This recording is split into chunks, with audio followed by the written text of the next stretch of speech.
أعوذ بالله من الشيطان الرجيم. بسم الله الرحمن الرحيم. الحمد لله رب العالمين، والصلاة والسلام على أشرف الأنبياء والمرسلين وآله الطيبين الطاهرين. أعوذ بالله من الشيطان الرجيم. ولقد أرسلنا نوحا إلى قومه فلبث فيهم 1000 سنة إلا 50 عاما فأخذهم الطوفان وهم ظالمون. پہلے دو آیتیں گزری ہیں، ان میں سے ایک آیت میں یہ فرمائے کہ کافر کہتے ہیں کہ تم شرک کرو، دوسروں کو شرک کی دعوت دیتے تھے اور کہتے تھے تم اگر شرک کرو اور اس پر جو گناہ آئے گا وہ ہماری گردن. تو فرمایا کہ تمہارے کسی کو تمہارے گردن پہ نہیں آئے گا، یہ شرک کرنے والے کے گردن پر رہے گا گناہ. وہ جو دوسرا اس کے کہنے پر شرک لائے گا، اس کے کہنے پر جو گمراہ ہوا ہے، وہ گمراہ ہونے والے کا بوجھ گمراہ کرنے والا نہیں اٹھائے گا. گمراہ کرنے والا اپنا بوجھ اٹھائے گا. اپنا بوجھ کیا ہے؟ اس کو گمراہ کرنے کے جو گناہ ہے، جو دوسرے کو گمراہ کرنے کا جو گناہ ہے اس کا بوجھ اٹھائے گا خود. اور جو گمراہ ہونے والا ہے اس کا بوجھ بھی اس کی گردن پر ہوگا. یعنی کوئی کسی کو گمراہ کرتا ہے تو گمراہ کرنے والے پر بھی گناہ ہے اور گمراہ ہونے والے پر بھی ہے، فرق نہیں کرتا. یہاں حدیث بھی ہے، وَمَنِ اسْتَنَّ سُنَّةَ بَاطِلٍ كَانَ عَلَيْهِ وِزْرُهَا وَوِزْرُ مَنْ عَمِلَ بِهَا إِلَى يَوْمِ الْقِيَامَةِ. جو ایک باطل چیز کو رواج دے گا تو اس شخص پر، رواج دینے والے پر، ان سب لوگوں کے گناہ کا بوجھ ہوگا قیامت تک، جن لوگوں نے اس باطل پر عمل کیا ہے، جو اس کا انہیں رواج دیا ہے. اور جو باطل رواج پر عمل کرنے والوں کے جو اوپر جو گناہ ہے اس میں بھی کمی نہیں آئی. قرآن مجید میں ایک کلیہ ہے، وَلَا تَزِرُ وَازِرَةٌ وِزْرَ أُخْرَىٰ. کوئی بوجھ اٹھانے والا دوسرے کا بوجھ نہیں اٹھائے گا. ایک شخص کسی کو گمراہ کرتا ہے، گمراہ کرنے والے پر گمراہ کرنے کا گناہ آئے گا اور گمراہ ہونے والے پر گمراہ ہونے کا گناہ آئے گا، بوجھ آئے گا، دونوں کے اوپر. لیکن یہ جو حدیث ہے، ایک باطل کو رواج دیا، کسی نے کسی کو گمراہ کر دیا، وہ گمراہ ہو گیا،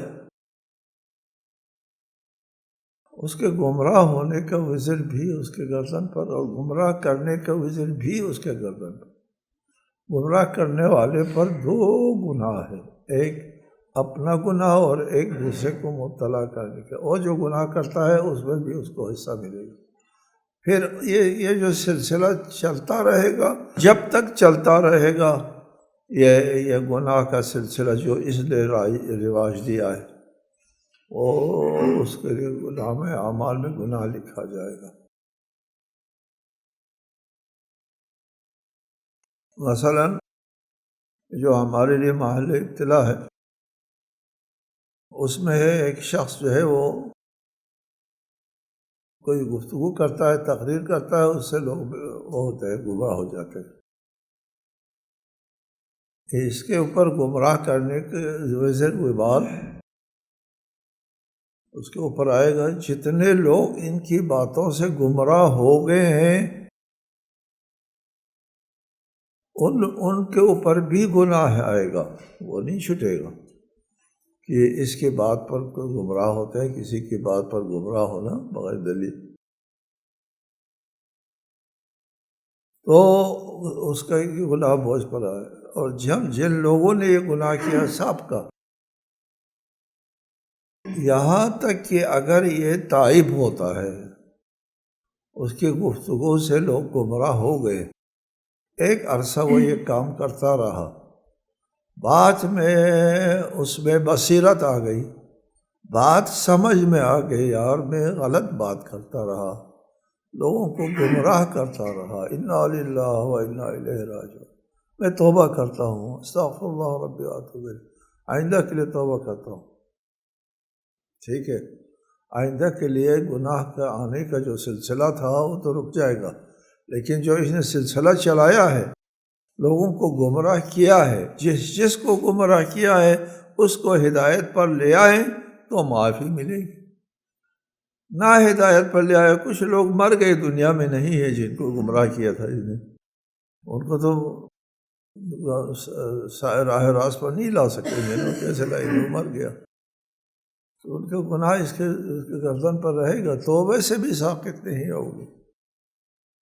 بہت خطرناک ہے دوسروں کے دین، دوسروں کے مذہب، دوسروں کے عقائد میں یہ مداخلت کرنا بہت ہی خطرناک ہے۔ ہم خود اس خطرناک جگہ پر بیٹھے، ہم باتیں کرتے لوگوں کے لیے، ہدایات دیتے ہیں، یہ کرو یہ نہ کرو، یہ عقیدہ صحیح ہے یہ باطل ہے، کہتے ہیں، ہم لوگ کہتے ہیں، اگر ہم یہ جو بات کرتے ہیں اس کے پیچھے ہمارے پاس کوئی سند ہے، آیات قرآنی اور سیرت ائمہ علیہم السلام، سنت رسول، سیرت ائمہ، اس کے حوالے سے بات کرتا ہے تو ٹھیک ہے، نہیں اور غیر سے مدرانہ بات کرتا ہے کوئی شخص، تو یہ نہایت خطرناک مسئلہ ہے، مرحلہ ہے، اور نہایت خطرناک موڑ پر ہوتے ہیں وہ لوگ، قابل رحم ہے، وہ بہت ہی قابل رحم ہے جو اس جگہ پر کھڑے ہوتے ہیں، خواہ اس پوری دنیا اس کے مقابلے میں حاصل کرے، وہ اپنی ابدی زندگی کو تباہ کر کے پوری دنیا ایک پیسے کے کام نہیں آئے گا اس کے، پوری دنیا یا پوری دنیا سے کئی گنا زیادہ، 170 گنا زیادہ اس کو مل بھی جائے، وہ ایک ذرے کے برابر اس کے لیے فائدہ مند نہیں رہے گا جب یہ قبر میں جائے گا۔ نہایت خطرناک چیز ہے، اس کی طرف متوجہ جو لوگ کرتے ہیں، ان لوگوں کو ان کا ممنون احسان ہونا چاہیے، نہ ان کے خلاف۔ البتہ یہ ایک سلسلہ رہا ہے، رسالہ نواب فرماتے تھے جئتکم بخیر الدنیا والآخرہ، میں دنیا اور آخرت دونوں کی بھلائی لے کر آیا ہوں، جی، لیکن لوگ پتھر مارتے تھے، لوگ برا بھلا کہتے تھے، اور آپ فرماتے تھے کہ اللہم اہد قومی فإنہم لا يعلمون، یہ لوگ جانتے نہیں، میں ان کے نجات کے لیے بات کرتا ہوں، اور ان کی آخرت ابدی زندگی کو سنبھالنے کے لیے بات کرتا ہوں، صحیح، میرے مامنوں نے احسان ہونے کی جگہ میرے ساتھ عداوت کرتے ہیں، اس لیے لا يعلمون، نہیں جانتے، میں ان کو کس بات کی طرف بلا رہا ہوں، نہیں جانتے۔ کیوں نہیں جانتے؟ جاننے کی کوشش نہیں کرتے، عناد ہے، ضد بازی ہے۔ ابو جہل نے کہا تھا کہ ہم کو پتہ ہے محمد جھوٹ بولنے والا نہیں ہے، کبھی جھوٹ نہیں بولا، کسی انسان کے اوپر جھوٹ کا بہتان نہیں لگایا محمد نے، اللہ پر لگائے گا؟ نہیں، وہ ایسا نہیں کرے گا، لیکن ہم اس کی بالادستی کو ہرگز قبول نہیں کریں گے، یہ ہے بات، یہ ہے جی، وہ بالادستی کو قبول نہیں کرنا چاہتے اور نہیں کیا گیا، جہنم گیا، دنیا اس کی بھی گزر گئی۔ اس چیز سے آپ بھی جب بھی اس قسم کے مرحلے میں آ جائیں گے اور آتے ہیں، آپ تو وہ کرتے ہیں، عوام سے آپ کا رابطہ پڑتا ہے، اپنے اوپر رحم کرو، آگاہ رہو کہ لوگوں کو گمراہ کر کے اپنے آپ کو مبتلا نہ کرو۔ وَلَقَدْ أَرْسَلْنَا نُوحًا إِلَىٰ قَوْمِهِ فَلَبِثَ فِيهِمْ أَلْفَ سَنَةٍ إِلَّا 50 عَامًا، ہم نے نوح کو ان کی قوم کی طرف مبعوث کیا، بھیجا، تو ان کے درمیان وہ رہے 1000 سال سوائے 50 سال کے، یعنی 950 سال ان کے درمیان رہے۔ فَلَبِثَ فِيهِمْ، ان کے درمیان میں رہے کا مطلب یہ ہے، یہ آپ کی رسالت کی عمر ہے، رسالت کی عمر ہے، ان کے درمیان میں تبلیغ کرنے کا جو عرصہ ہے وہ 950 سال ہے، پوری عمر نہیں ہے۔ سابقہ آسمانی کتابوں میں پوری عمر 950 سال لکھا ہے۔ حضرت نوح کی پوری عمر، پوری زندگی 950 سال۔ قرآن کا ارشاد فرمانا ہے ان کی رسالت کی زندگی 950 سال ہے۔ فَلَبِثَ فِيهِمْ أَلْفَ سَنَةٍ إِلَّا 50 عاما۔ وہ نہیں مانے، اتنے لمبا عرصہ جو ہے تبلیغ کرنے کے باوجود انہوں نے تسلیم نہیں کیا تو طوفان نے ان کو غرق کر دیا۔ یہاں ایک مسئلہ درپیش ہے کہ حضرت نوح کی عمر اتنی لمبی کیسے ہے؟ یہ اعتراض کرنے والے اعتراض کرتے ہیں کہ ہم گزشتہ جو انسانوں کی نسلیں ہیں ان کے عمروں کی ہم وہ لگاتے ہیں، ان کی عمروں کا اندازہ لگاتے ہیں یا ریسرچ کرتے ہیں، دیکھتے ہیں، ان کی ہڈیوں سے پتہ چلتا ہے کس عمر میں یہ مرا ہے۔ تو ہم نے اس عمر کا کوئی انسان نہیں دیکھا کہ 900 سال، 1000 سال زندگی کرنے والے کسی بھی انسان، اور پھر وہ سائنسی طور پہ بھی کہتے ہیں 1000 سال زندہ رہنا بھی ممکن نہیں ہے۔ یہ جو انسان کا سیل جو ہے وہ بوڑھا ہو جاتا ہے اور گھس جاتا ہے، ختم ہو جاتا ہے عمر گزرنے سے، اور پھر مرنا ہوتا ہے وغیرہ وغیرہ۔ وہ اس کو دلیل سمجھتے ہیں کہ تمہارا قرآن، تمہارا دین جو ہے وہ ایسے وہمیات کا دین ہے، دیکھو وہ 1000 سال زندہ رہے، یہ وہ ان کے لیے ہم یہ بات کریں گے کہ انبیاء علیہم السلام نے جو معجزات پیش کیے ہیں وہ معجزات سب تمہارے لیے ناقابل فہم ہیں۔ تم انبیاء کے معجزے کو اسی نظریے سے لیتے ہیں جو نظریہ تم لوگوں نے انتخاب کیا ہے، کیا کہ خدا کچھ نہیں ہے، یہ سب طبیعت ہے، طبیعت کے علاوہ کوئی چیز نہیں ہے۔ اس بنیاد پر یہ اعتراض۔ دیکھو ہم جو مذہب کی بات کرتے ہیں اس کو تم طبیعت میں دیکھتے ہو، طبیعت سے ماوراء قبول نہیں کرتے۔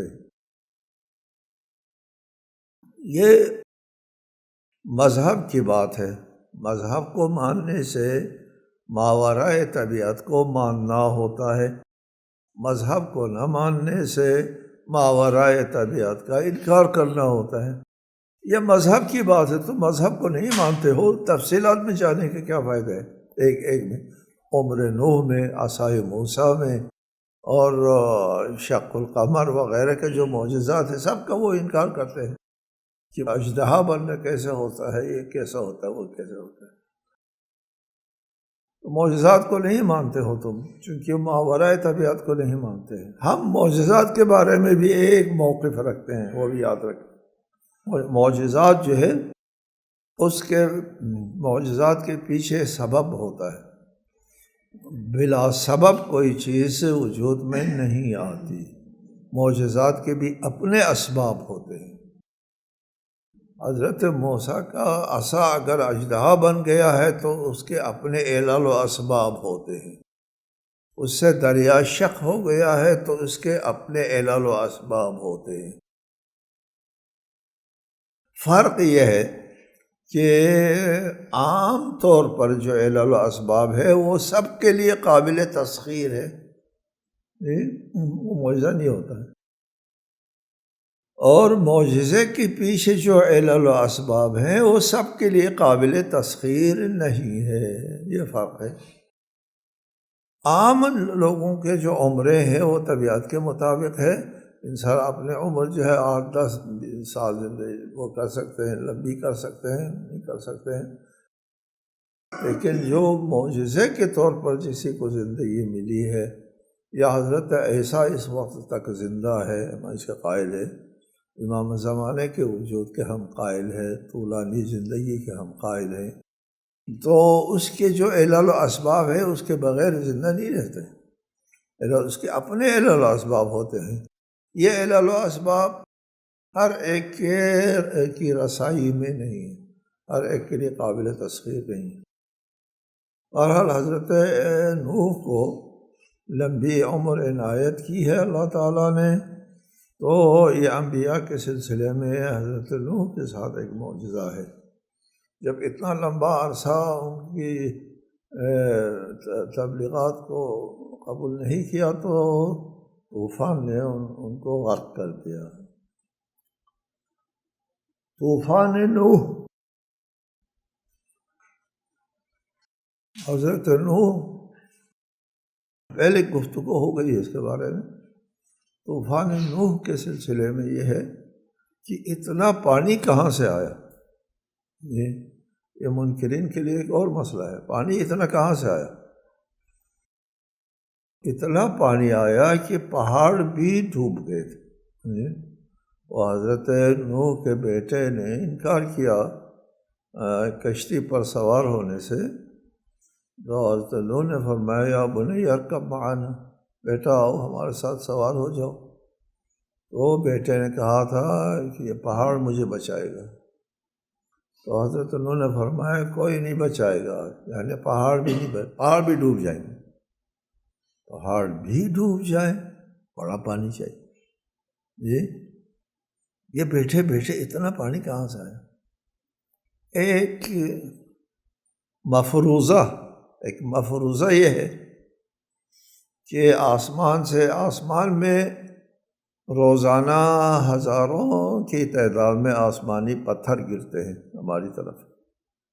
وہ آسمانی پتھر چھوٹے بھی ہوتے ہیں، بڑے بھی ہوتے ہیں، وہ ہماری فضا میں جو غلاف ہے اس کے ساتھ یہ پتھر ٹکراتے ہیں، ٹکرنے کے بعد وہ پاش پاش ہو جاتے ہیں، کبھی آگ کا بگولے میں تو وہ تبدیل ہوتا ہے اور ہم دیکھتے ہیں کہ تیر مار رہے ہیں، جی شہاب ثاقب کے تیر، شہاب ثاقب، بہت سے گولے گرتے رہتے ہیں، بہت کہتے ہیں ہوا یہ ایک مفروضہ ہے کہ ایک بہت بڑا پتھر، بہت بڑا، ایک مثلاً فرض کی لیجیے ایک شہر کے برابر، یہ وہ سمندر پہ گرتا ہے وہ پتھر، اس پتھر کے گرنے سے سمندر کا پانی جو ہے وہ باہر آتا ہے اور اس سے یہ غرق ہو گیا سارا، اتنا پانی اس طرح باہر آیا۔ ایک مفروضہ یہ ہے۔ ایک روایت ہے قابل ذکر اور قابل توجہ روایت کہ حضرت علی نے فرمایا کہ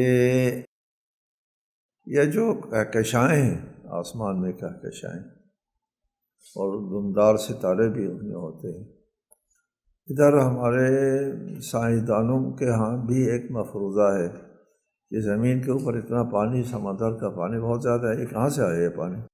وہ کہتے ہیں آسمان کی کہکشاؤں سے آیا یہ پانی، وہاں سے پانی ادھر گرے۔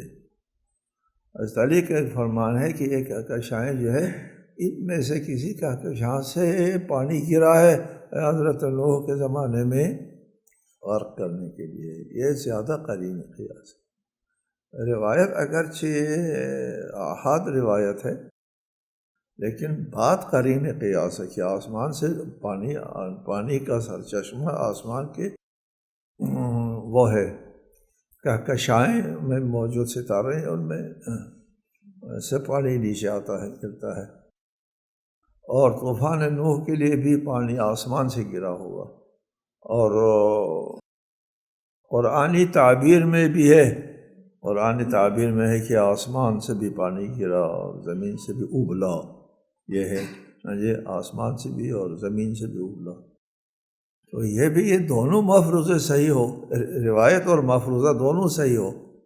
روایت کا کہنا ہے کہ آسمان سے پانی گرا اور اس مفروضے کا کہنا ہے کہ سمندر کا پانی نیچے آیا، قرآن کی تعبیر یہ ہے کہ آسمان سے اور زمین دونوں سے پانی آیا اور غرق ہو گیا۔ فَأَنجَيْنَاهُ أَصْحَابَ السَّفِينَةِ وَجَعَلْنَاهَا آیَةً لِلْعَالَمِينَ، پھر ہم نے نوح اور کشتی والوں کو نجات دی اور اس کشتی کو اہل عالم کے لیے نشانی بنا دیا۔ یہ کشتی نوح کی کشتی بنانا بھی خود اپنی جگہ ایک معجزہ ہے، یہ اس قسم کا کوئی واقعہ ہونے والا ہے۔ حضرت نوح کشتی بنا رہے تھے، بہت بڑی کشتی تھی وہ، اور اللہ تعالیٰ کی طرف سے ان کو تعلیم دی جاتی تھی۔ اس زمانے میں کشتی سازی کوئی صنعت تو نہیں تھی، قدیم انسان ہے، وہ کشتی بناتے تھے، لوگ ادھر سے گزرتے تھے تو ہنسی مذاق کرتے تھے، بیوقوف کیا کر رہے ہیں، یہ کس لیے بنا رہے ہیں، ٹھیک ہے۔ اور اس کشتی نے نوح اور اس کے اوپر ایمان لانے والوں کو بچا لیا، اور اس طرح یہ کشتی جو ہے اللہ تعالیٰ کے نشانیوں میں سے ایک اہم نشانی ہو گئی۔ یہ آج بھی کشتی نوح کے واقعات کی باتیں کرتے ہیں لوگ، کہ کو واقعات مل گئی ہیں، اور جودی کے اوپر جو ہے وہ کشتی بیٹھ گئی تھی، کوہ جودی ہے، یا جودی کا مطلب جو ہے وہ سرسبز جگہ کو جودی کہتے ہیں۔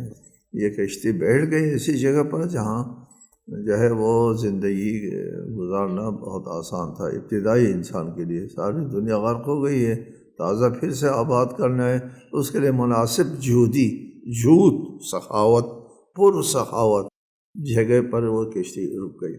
وَإِبْرَاهِيمَ إِذْ قَالَ لِقَوْمِهِ اعْبُدُوا اللَّهَ وَاتَّقُوهُ ذَلِكُمْ خَيْرٌ لَكُمْ إِن كُنتُمْ تَعْلَمُونَ۔ اور ہم نے ابراہیم کو بھی مبعوث کیا، جبکہ اس ابراہیم نے اپنی قوم سے فرمایا لِقَوْمِهِ اعْبُدُوا اللَّهَ، اللہ کی بندگی کرو، وَاتَّقُوهُ، اس کی نافرمانی سے بچو، ذالکم خیر لکم ان کنتم تعلمون، بہتری ہے تمہارے لیے اسی میں اگر تم سمجھو۔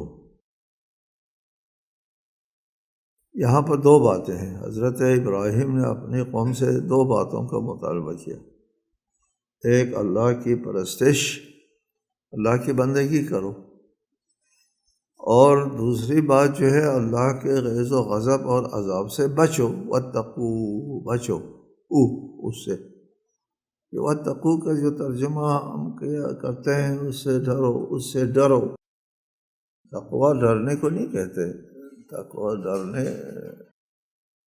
وحذروہ کہتے ہیں ڈرنے کو، واتقو، اس سے بچو، یعنی اس کے عذاب سے بچو، اس کے غضب سے بچو۔ ایک اللہ کی بندگی کرو، اللہ کی بندگی کرنے کے لیے اللہ تعالیٰ کے جو اوامر ہوتے ہیں، احکام ہوتے ہیں، ان کے اوپر عمل کرنا ہوتا ہے، اور جن سے بچنے کے لیے کہا ہے ان سے بچنا ہوتا ہے، واتقو، واجبات پر عمل کرنا یہ اللہ کی بندگی ہے۔ اللہ کا جب بندہ ہے تو جو اللہ کہے گا اس پر عمل کرے گا، ٹھیک ہے۔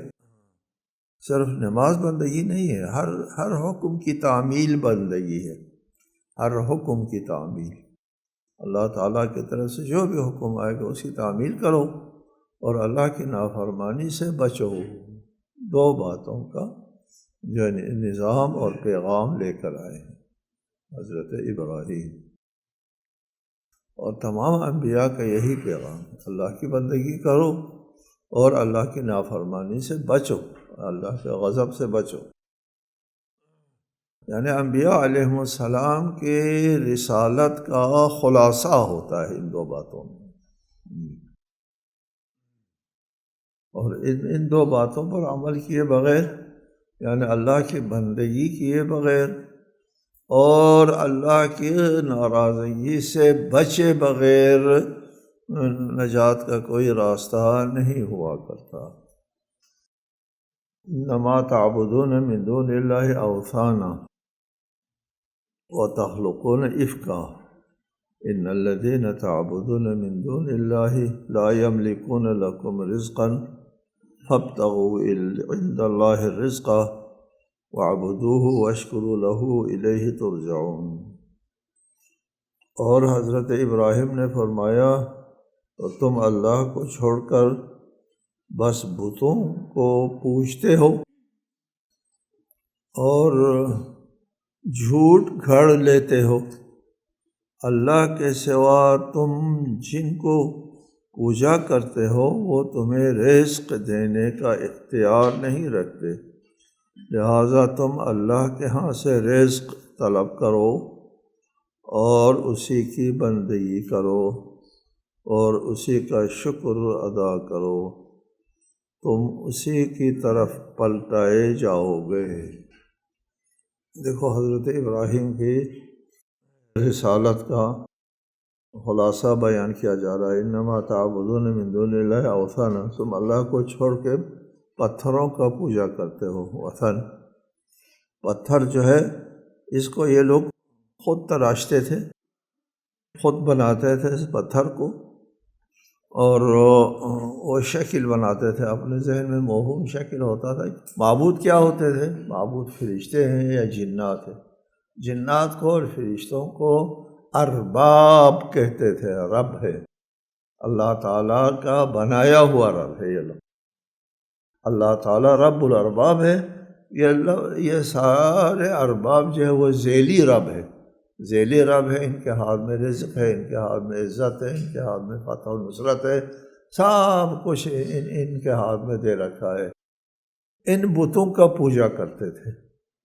بعد میں تشبیہ سازی نے رواج پیدا کیا، تشبیہ، وہ معبود تو نظر نہیں آتے ہیں، لہٰذا کوئی نظر میں آنے والی چیز سامنے ہونا چاہیے تاکہ ہم اس کے ذریعے اس معبود کا تصور ذہن میں اتاریں۔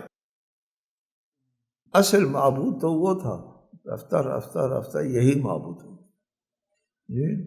اب وہ پتھروں کو اپنا معبود سمجھتے تھے اور ان سے رزق طلب کرتے تھے۔ ان کے لیے باقی تشریح آئندہ انشاءاللہ تعالی۔ السلام علیکم ورحمۃ اللہ وبرکاتہ۔